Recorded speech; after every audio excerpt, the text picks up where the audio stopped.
Ladies and gentlemen, quackers and quackettes, welcome back to the Quack and Smite League. This time we are here with the Shallows Draft. I am your host, Raptor, as always. Joining me this time is Tess, who you can see down below. And Tess, we are going to have a fantastic show for you today. We're already 2 divisions down in the draft. Had Abyss on Monday night, Deep Sea last night, and now we are into our 3rd division, Shallows division. Yes, I can speak good. But first of all, Tess, how are you doing today, my guy? I'm doing good there, Raptor. Been good day and ready to see a good draft tonight. How you been? I've been fantastic as ever. Have nothing to complain about at all. Just as a lot of these captains, I'm sure, won't have anything to complain about by the end of the day. Nothing at all. Nothing ever goes wrong. On draft day, Fallen Angels, who had the first pick overall today, they will be locking in Chip. Name I don't recognize. So someone new to the QSL being taken in that first pick slot. Very interesting. There must have been something that happened in prospect match that I didn't see, but iCountry certainly did. Yeah, it would seem so. Actually, looks like maybe Chip was a champion in Shallows, maybe last season or the season before. Oh wait, I'm hearing from Twitch chat, who's all knowing, of course, that might be a Ristic, and it is a Ristic. Okay, I am a troll. Oh, I we're am both a massive trolling. troll. Yeah. Welcome to the QSL people, where I look like an idiot 24/7. That's just how things roll around here. Aristic can take him first overall, the returning champion. Congratulations to Riztic and Code Jonas following him right up with the Food Fighters at that second overall slot. Fantastic pick, if I do say so myself. He has been a solid jungler every single season. And taking a jungler at this point is not a bad decision, especially at the shallows level where early aggression, early map control can definitely take control of a game very fast. Yeah, it really can. Kappa Corporation going to be on the clock here. If I do remember correctly, Kappa Corporation just in every division had some struggles, and so I think especially their Shallows team, which I believe was 8th. I could be wrong. Feel free to correct me if I am wrong about that, but this Kappa Corporation organization looking to make a big bounce back in this next season. If I am wrong about it, it's because they lost every single time we casted them. I do remember that. It became kind of a meme in the caster groups that if we were casting the Kappa Corporation, no matter what division we knew who was going to win the match. But Elliston going to get picked up. Fantastic player. I absolutely love him. Me and him teamed on Animosity just a couple seasons ago, and fantastic player. Absolutely love the guy. Would team with him again in an instant. Fantastic support player. So Flash Gordo, I'm sorry, you got a really good one right there. Yeah, Elliston is definitely a known name around QSL. I've only been around for a short while, and I've heard the name thrown around, seen the name thrown around, and sometimes just somebody that's dependable, somebody that's a good player, and also showed out decently well in most of the prospect games that Shallows had. Elliston's definitely not a bad pick this early. Yeah, absolutely. We see Louis here, the troll himself, Terminator, picking up Brown's side. That's an interesting pickup because there are 2 massive trolls on that team. Anyone who knows Brown's side knows that he can tend to troll at times, especially when he gets super confident. So we got two of the biggest trolls in the Shallows division on a single team. Historically, that has not done well, but Louis looking to break the mold with this pickup. And the Underworld team, I mean, Louis has some history with that organization, most certainly. So I trust Louis. I do, but it's going to be interesting to see how these 2 teammates work out. Where my peach sweet tea? First of all, it was peach lemonade yesterday, and second, I gotta go to the store because that was my last one that I drank yesterday. The King's Court on the clock. Wrecking Logic is waiting to lock in his pick.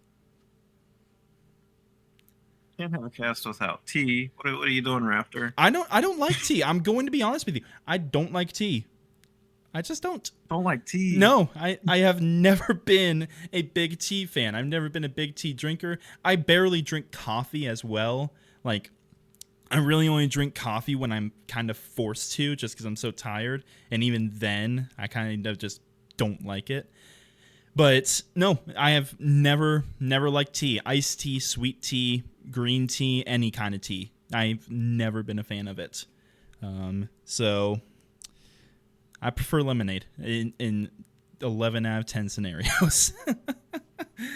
Crooked Stick. Lemonade's not a bad choice. It's not. No, it's not much better than Pop, which I have a crippling addiction to Pepsi that I don't want to talk about. Instead, I want to talk about how Crooked Stick is going to the King's Court. Wrecking Logic finally locking in his pick. And Crooked Stick, is that another one where they change their name or they go by a different name and I just don't recognize them? Because I don't recognize Crooked Stick. I'm gonna be honest with you. Not sure. I don't recognize that name either. I'm sure Twitch chat's gonna roast us here in about 30 Oh, seconds. don't worry. You'll be safe. You'll be safe. Everyone likes to roast me. I've been here long enough that everyone will roast me even if I'm right. So I think you're safe from any criticism. Me, on the other hand, not so much. Killjoy, Dr. Killjoy himself, going to be taken in that 6th pick slot, heading over to the crew, immediately answered by Kstriker. I sure hope I said that right and there's not some fancy BS going on there. Kstriker being taken 7th overall by the Pittsburgh Gold Diggers. Captains by Void Payne, a very interesting captain pick and a very solid player. So I'm really looking towards this Pittsburgh Gold Diggers just based off their captain pick alone to really do well in the season.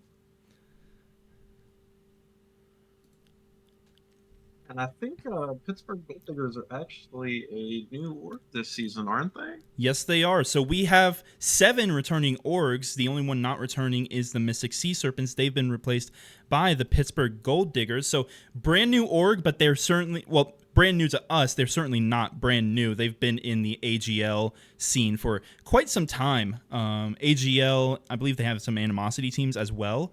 And of course, Fight Night, because Dean is I believe he's a co-owner of the Fight Night Smite League. So, the Pittsburgh Gold Diggers have been around for quite some time, but this is their first season in the QSL, so we are super excited to see how they are going to do this season. Eternal Vanguard, one of the 7 returning organizations, they get the 8th pick, which also means that they get the 9th pick. Remember, we are doing a snake draft. They get Getting Cocky and Denny. These are if I ask a few of my caster friends, these are a couple controversial picks, but I personally like them. Getting Cocky is a lot of fun to watch, and Denny. No, I was thinking of someone else. I don't actually know Denny off the top of my head. But this Eternal Vanguard, Nobofish and Getting Cocky, those 2 I do know, and those 2, I think, can really make some noise in this shallow division. I'm excited to see what this Eternal Vanguard team has going on. But we are moving on to the second round, and the Pittsburgh Gold Diggers are back on the clock. Yeah, Denny's a name that I've heard. I'm not exactly sure who that is, but they definitely had a showing in one of those prospect games, going 7-1-16 on Raijin. Not often you see a line that impressive in a prospect game and not see somebody get picked up pretty early. Yeah, absolutely. Going 9th overall is absolutely no slack. So even if I don't know him personally, or them, I'm sorry, if I don't know them personally, that does not mean that you are bad by any means. As long as I've been here, I do not know everybody in the Smite comp scene, as yesterday certainly showed. But moving on, as we were talking about the EV team, quite a few picks have been locked in, so we are going to just sort of rapid fire them and talk about them in sort of a group. Cyber going to the Pittsburgh Gold Diggers at that 10th slot. Narco Marco, a very recognizable name, going to the crew at 11. Pancake going to the King's Court at 12. And X-Papa CX going to the Underworld in pick 13. So quite a few recognizable names that you could see there. A couple new names that I don't recognize right off the bat. But Narco Marco and Cyber especially are names that I really... Those bring back memories, and not good memories, like memories, Vietnam flashbacks memories of being on the opposing side of them. I do not have very good memories of going up against them.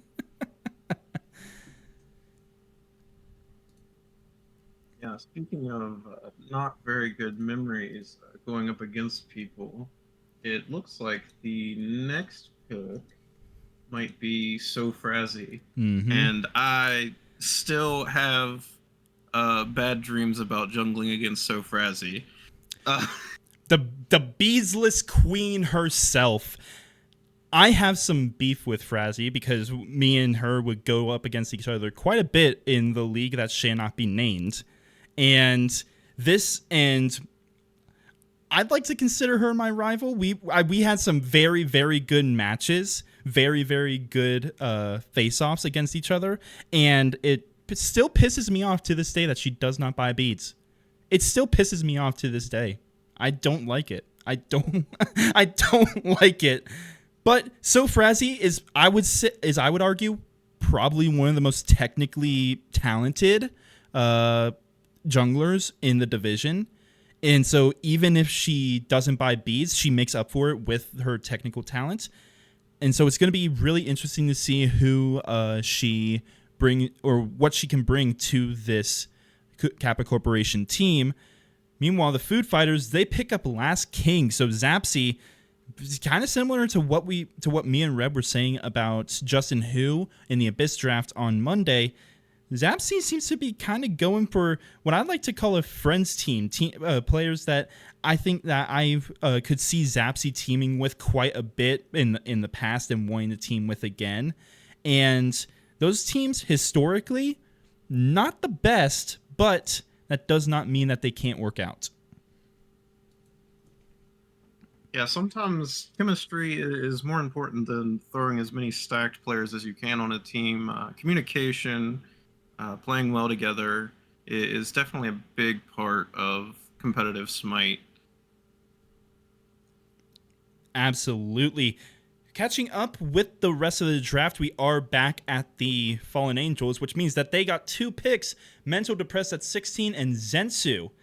I pray to God I said that right, or I'm going to get roasted. Zensu getting picked up at the 17 slot, and then right back to the Food Fighters with Noxus kind of just solidifying what I was saying about this sounding like it's almost a friend team. Whether that's true or not, I don't know. That's just what it looks like to me on the surface. Mental Depressed and Zensu, though, 2 names that I don't recognize all that much. And I always say it, I'm always happy to see new faces in the QSL because it just makes every season more and more interesting rather than what you might see in the SPL, where it's just the same teams with different coats of paint. Yeah, I'm with pick 18, even if that is a friend pick. Noxus is a good pick at 18, I would say. I've seen them play a few times here in the past little bit, and definitely a good player. And there is the Zombie Tantalus at pick 19. That is a scary team. That really is. You want to talk about technical prowess? Elliston, Sofrazi, Zombie Tantalus. That is a very technical team. And not only that, Elliston and Sofrazi especially, but the rest of their teammates as well, Flash Gordo and Zombie Tantalus, all have very, very good feelings about the map and how to play it. They all have very good macro play. And so this team might be a bit scary. It's going to be interesting to see how play styles sort of link together because Elliston tends to like to play this super hyper aggressive supports, and Zombie Tantalus tends to play these sort of artillery and hang back and just press buttons mages. So they might actually, what does Flash Gordo play? I'm kind of blank. I know who he is. I'm just kind of blanking on his roles for some reason. Is he the ADC or is he the solo laner? I believe Flash Gordo is the solo. Okay. They have solo and mid as roles in the Discord here. Okay. So more than likely he's probably going solo, if I had to guess. I think that if the Kappa Corporation really wants to make their team really fit together, they're going to need a hunter who likes to play in the back, play around the artillery style that Zombie Tantalus likes to play, and they can peel for each other while Flash Gordo, Sovrazi, and Elliston just run at the opposing team like an unstoppable force. Moving forward, though, the Underworld, they pick up Krazen, a name that I certainly don't recognize. He sounds cool though. I like that name, Krazen. Sounds like Kraven the Hunter, because I'm a Spider-Man fan, have been since I was a kid. But another new name, and as I said before, very exciting to see these new faces to the QSL and hoping that they stick around for future seasons. Definitely always a good thing to see new faces around here. It keeps things interesting, and you never know when you're going to find maybe a top player even late in the draft like this, maybe even as a sub even farther down. Well, considering that Rushology, a deep sea player, says Krazen going that low is criminal, I'm going to think that's a good pick right there for the Underworld. So, hey, Louis, you didn't troll for once. Good job. King's Court, they pick up Llama, immediately followed by Royal for the crew.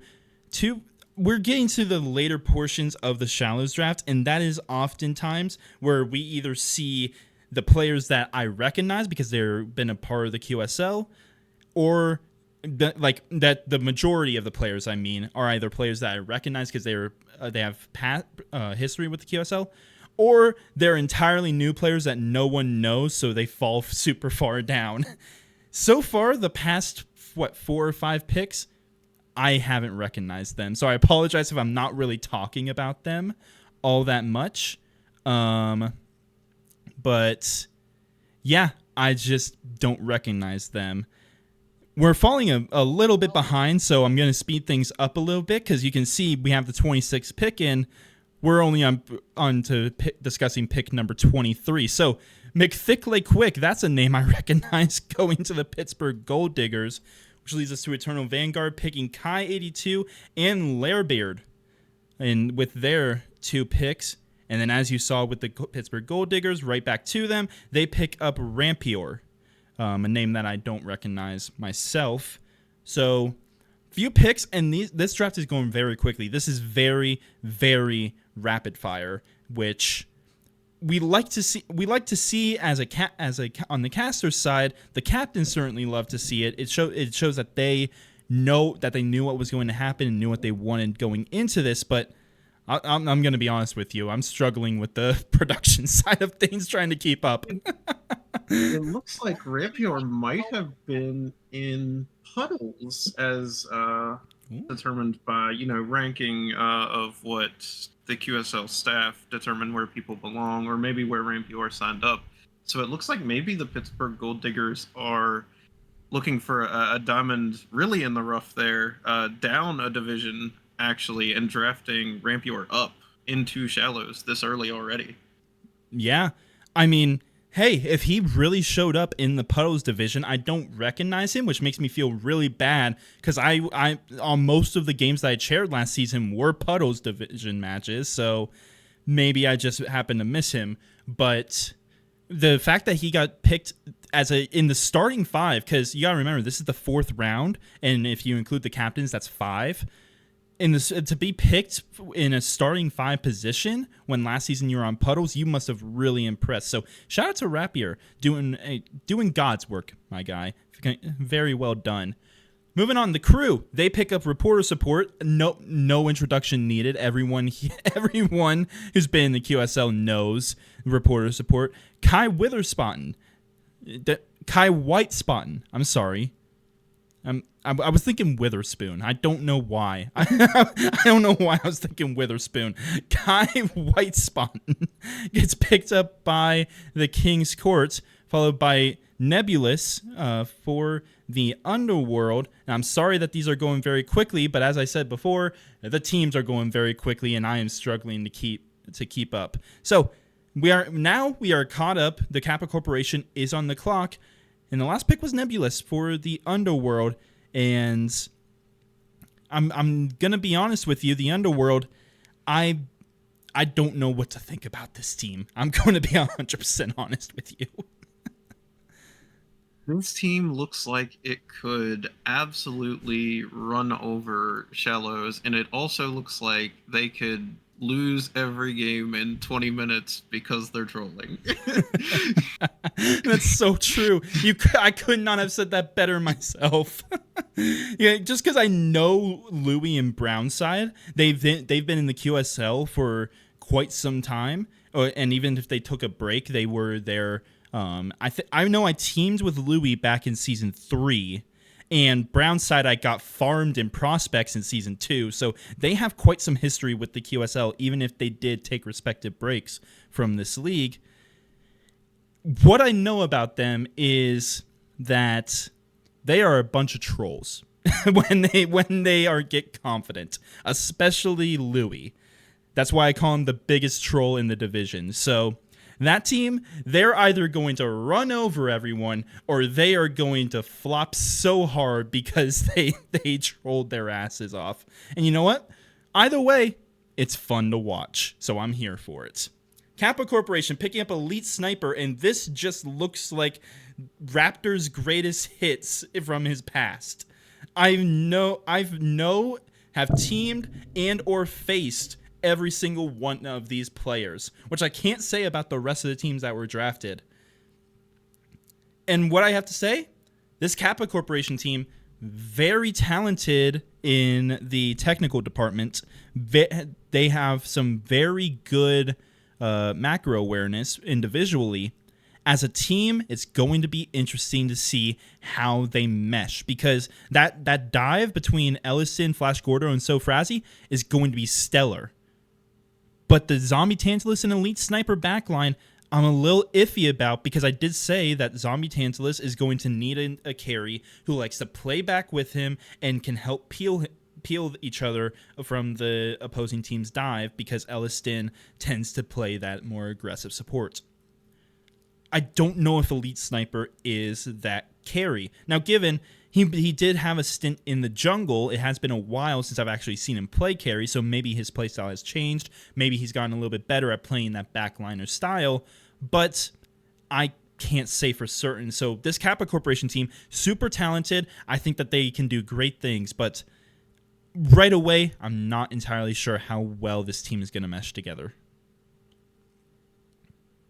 That's some great analysis on this team. They're definitely some great minds for the game, and as you said, great technical skill on that team.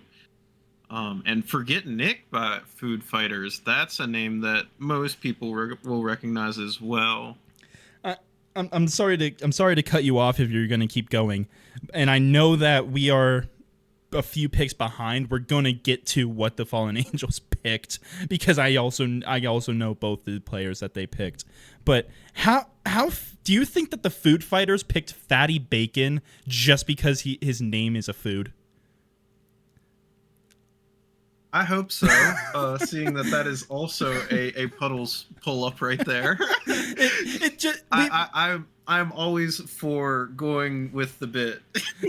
I'm gonna say it. I have drafted, in my captaincy, I have drafted players who have been who had dinosaur names simply because my name's Raptor, and I had to stick with the bit, as you said. So I really hope so. Knowing Zapsy, I think he probably knows Fatty Bacon and or saw something in him. I don't think that was entirely a troll based on the name, but that that just fits too perfectly, right? That just fits too perfectly. However, looking at the Fallen Angels, Twitchy and Neptune Spartan, finally some names on the Fallen Angels that I recognize. Well, actually, I recognized Chip after people told me who he was. But two very... How do I describe it? They are playmakers. They really like to get in there and do things themselves, which can be very good on teams with certain playstyles, especially in the Shallows division, where the playstyle is more like ranked than it is actual comp.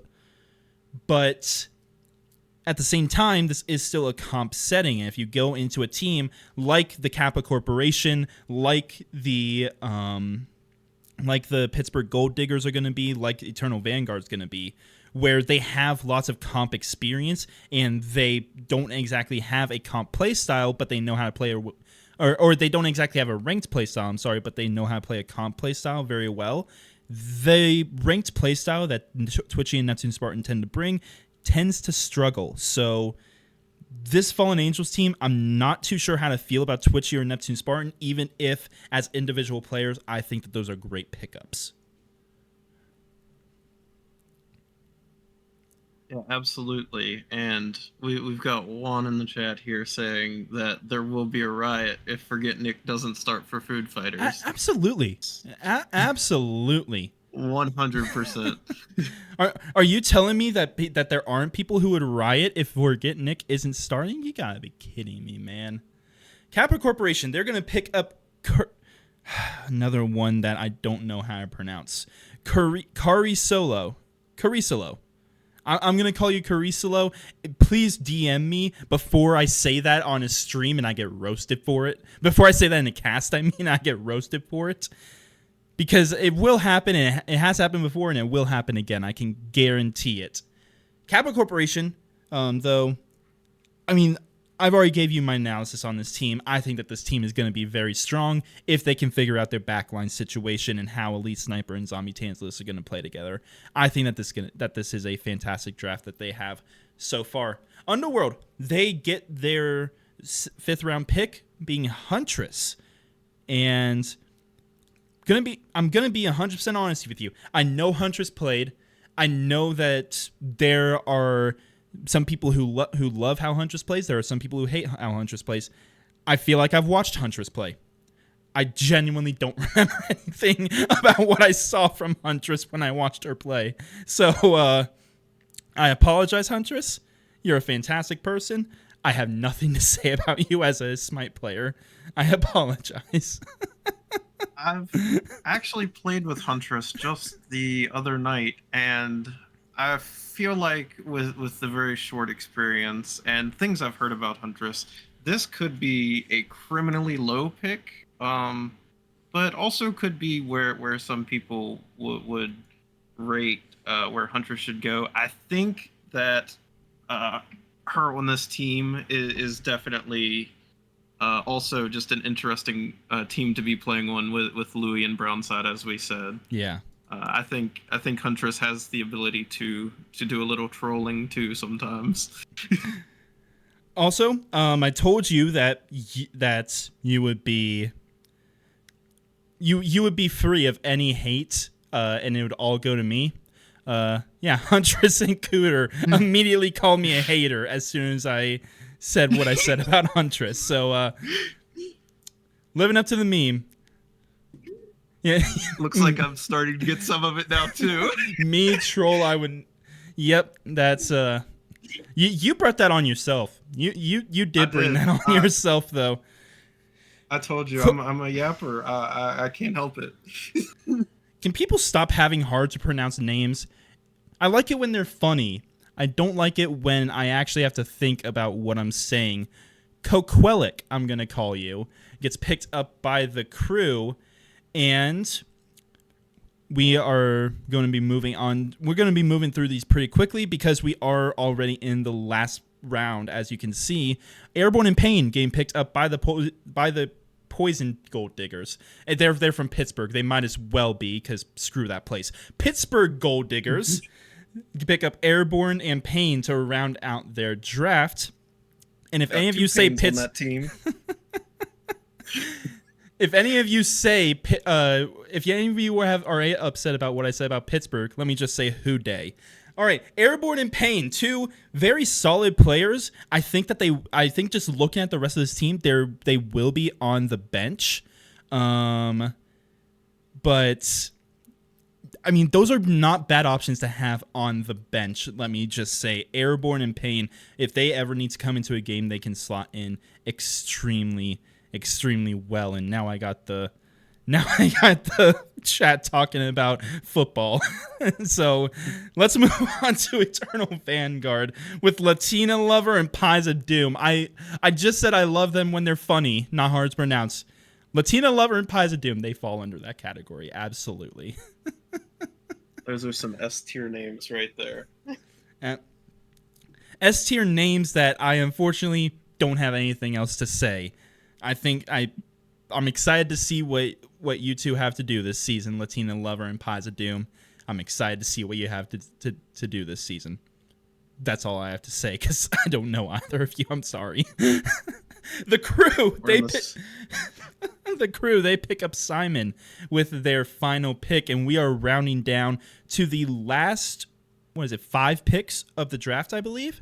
So we are getting down to the thick of it. Remember, if you weren't drafted today and you were expecting to be drafted in Shallows, you will likely be waterfalling into the Puddles Division draft. That is tomorrow night at 8 p.m. So be sure to tune in for that. Even if you were drafted today, just be sure to tune in tomorrow for the Puddles Division draft.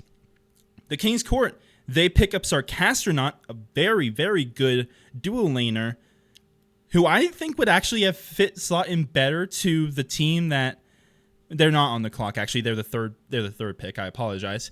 I think Sarcastronaut would have fit better into the Kappa Corporation, if I'm going to be honest with you.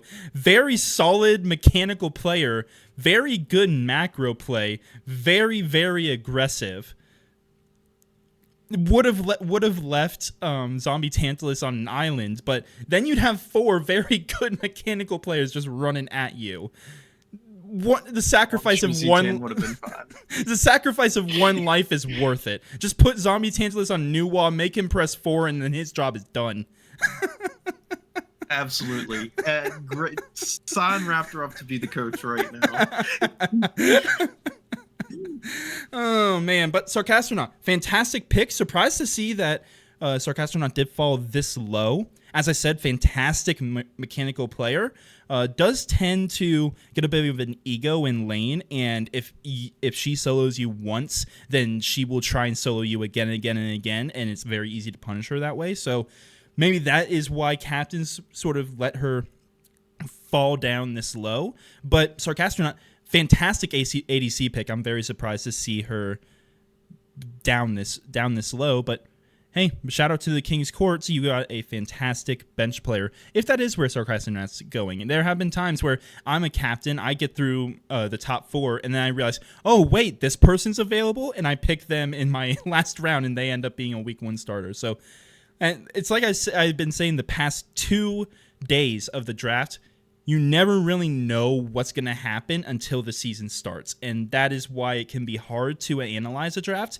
But at the same time, it's good to get some perspective on what the expectations are for each of these teams early on. Yeah, it definitely is. And I've definitely had the experience of drafted as a sub and then end up starting week 1. And sometimes you also, as a captain, draft like you say. You take people off the board so other people can't get them, and then take who you really wanted the next round, hoping that they're still there. Let me tell you a little story about... Crap, what was their names? I had it for a second. You ever have that where you have like the full sentence fit in your head, and you're finally going to say it, and just like one word disappears, and you cannot remember what that word was. I completely forget it's up there in the ether somewhere. Yes, but this team drafted 4 supports. Note, there were 5 support mains in the draft. They drafted 4 supports before any other team could, and then they drafted the rest of their team, and they sort of like made them bargaining chips. They fell to last in the division because no one wanted to trade for those supports. But it is a strategy. We just haven't seen it work out yet. Lil Kuba gonna round out the Underworlds draft. The Kappa Corporation, they're going to pick up Cheese Russ. And I was going to make a... Never mind, I don't have a clever joke to make about this. Cheese Russ, congratulations on getting picked up by the Kappa Corporation. Do not know who you are, so I deeply apologize for that. That is Swamp Donkey Gang. I don't want to say any more about the Kappa Corporation because I've kind of gone deep. I've gone deeper into the Kappa Corporation than I have any other team, and I can just imagine Flash Gordo watching this and saying, "Stop it, Raptor! You're making it easier on the other teams. You're making it harder for us." Food Fighters on the clock, waiting for their last pick to be locked in.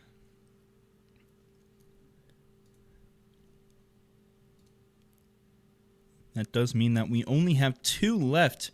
Remember, as I said before, if you didn't get drafted today, be sure to tune in tomorrow where you get another chance. In all likelihood, you will be waterfalling into the Puddles division. The Puddles division being our lowest division. I believe that is gold and below, if I'm not mistaken, is the rankings for that division. So be sure to tune in tomorrow at 8 p.m. for the final draft of the QSL Season 12. And then next week, play starts. We won't have to wait any longer for the QSL to get started. So I'm excited for the season to start. I really am. This is going to be the final season of the QSL for Smite 1 once Smite 2 releases. At least this is the plan. Plans always change. You make a plan and God laughs in your face. So you never know what's going to happen, but the plan currently is that this is going to be the last season of the QSL. And remember, the prize pool, if you weren't here for Monday, let me announce this again. The prize pool has gone up exponentially. It is now $12K per player for if you get into first place in the QSL. In all 4 divisions, 12K gems, that's 60K gems per team. 5th place gets 5K gems or 25K gems per team or per player. And then we're not doing 3rd or 4th place prizing this season. So you really, really, really want to be getting those gems. You really want to be making it to these finals now more than in any past season. But finally, rounding out the draft, we do have It's Your Boy Lasher getting picked up by the Food Fighters, and then Bathwater for Sale. Of course, Uchi's organization picks up Bathwater for Sale. Congratulations on making it into the Shallows Division draft, and that will wrap it up. Here is your full board. Tess, is there anything that stands out to you initially looking over this? Anything that stands out to me? It can be something that we've already talked about and you want to go deeper into. Don't feel like you have to find something new. I think you kind of have to keep going back to that Kappa Corporation team, especially since last season was their first time in QSL and they didn't do so hot. And this team looks like it's setting up to be the exact opposite. This team looks like it could come out on fire and blaze through the entirety of Shallows. It really can, and I've already said my piece on the Kappa Corporation, so I'm going to try and keep this brief, but great technical prowess, great macro play. It's really just going to be how do these play styles mesh together. I can already see how the dive will mesh together. The backline is the big question mark, so we're going to have to wait and see. But you can also make an argument for any of these teams to make it to the playoffs, be the number 1 seed, win those 60K gems. And, I mean, you could really just look at any of the teams and say, oh, this player has a great season, they win. You look at Eternal Vanguard, oh, getting Cocky or Nobofish has a great season, they just win. Oh, the Underworld, Brownside or Louis has a great season, they just win. Oh, pretty much anyone on the Food Fighters has a great season, they just win. And then there's one or two of those on every single team. And so it's really going to be an interesting Shallow season. It's going to be fun to watch this season unfold and see what teams live up to the expectations, what teams sort of fall a little bit short. And in the end, there's only going to be one team holding that trophy, getting that final ring of QSL in Smite 1. So I think it's anyone's game. If I had to take a very, very early season guess, I would have to put my money on either the Food Fighters or the Kappa Corporation. They just look like the more complete team right off the rip. But I can see an argument for any single one of these teams making the being the undisputed favorite. Absolutely. And you never know when somebody that maybe got drafted really low, or even one of these people that neither of us knew that was drafted high, that maybe one of these captains saw something in that we haven't seen because we just don't know who it is, comes out and just absolutely runs the league. And really the only way we'll know that is for the league to play out and for us to watch. Absolutely. But Tess, quackers and quackettes of the Quack and Smite League, and the random lurkers in Twitch chats. That's it for the Shallows Division draft. And this is going to be a very exciting Season 12. Once again, be sure to tune in tomorrow at 8 as we wrap up the last of the divisions, the Puddles Division. And after that, the season will officially be underway. This is Season 12 of the QSL. I have been Raptor. Joining me has been Tess. And shout out to all the wonderful admins making everything go smoothly behind the scenes. We will see you all tomorrow for the Puddles draft. Keep quacking, y'all.